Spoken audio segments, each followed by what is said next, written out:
Katika utekelezaji wa shughuli hizo za usajili, utambuzi na mabadiliko ya taarifa ni moja ya huduma inayotolewa na Mamlaka ya Vitambulisho vya Taifa, ambayo inaruhusu mtu aliyesajiliwa katika mfumo wa NIDA kuhuisha na kufanya mabadiliko ya taarifa zake binafsi kwa kuzingatia sheria, kanuni, taratibu na miongozo iliyopo.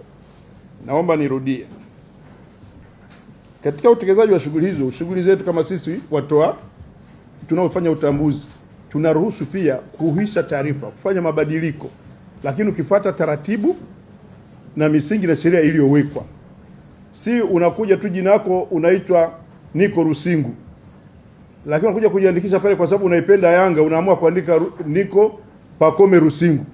Hiyo inakuwa ni taarifa ya uongo. Matokeo ukija kubadili, tunaangalia kama kuna ambatisho gani vilivyokuwepo na kwa nini jina hili litokee. Ndugu zangu waandishi wa habari,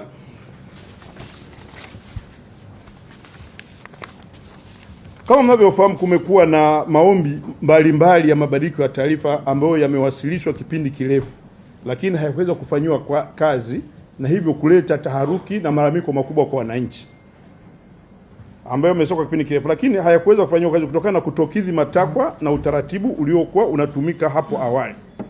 Kati ya maombi ambayo hayakuweza kufanywa kazi ni watu waliotumia nyaraka za kugushi,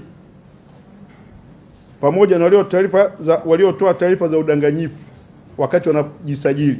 Tumekuwa na hilo tatizo kubwa sana, malalamiko yamekuwa mengi, na wengine wamefikia hatua kulalamika kwa viongozi wa juu, akijua kabisa kwamba makosa ameyafanya, lakini kwa kutafuta sympathy na huruma kwamba labda wakitoka kwa viongozi kule itatoka oda kwamba mbadilisheni. Na mwingine mmoja anaweza katoa mfano, ni raia mmoja aliandika kwa waziri, nafikiri fika kwa Mheshimiwa Rais, akilalamika NIDA Mwanza hawafanyi kazi, wanataka rushwa, nimehangaika, nimepeleka, lakini sikuja kufuatia na fomu yake, ana alama ni raia wa Kenya na hakidhi vigezo. Kwa hiyo tumekuwa na hizo taifa. Kwa hiyo nimewaita maalum kwa ajili ya kutoa agizo na lengo halisi la mkutano huu kuhusu usajili.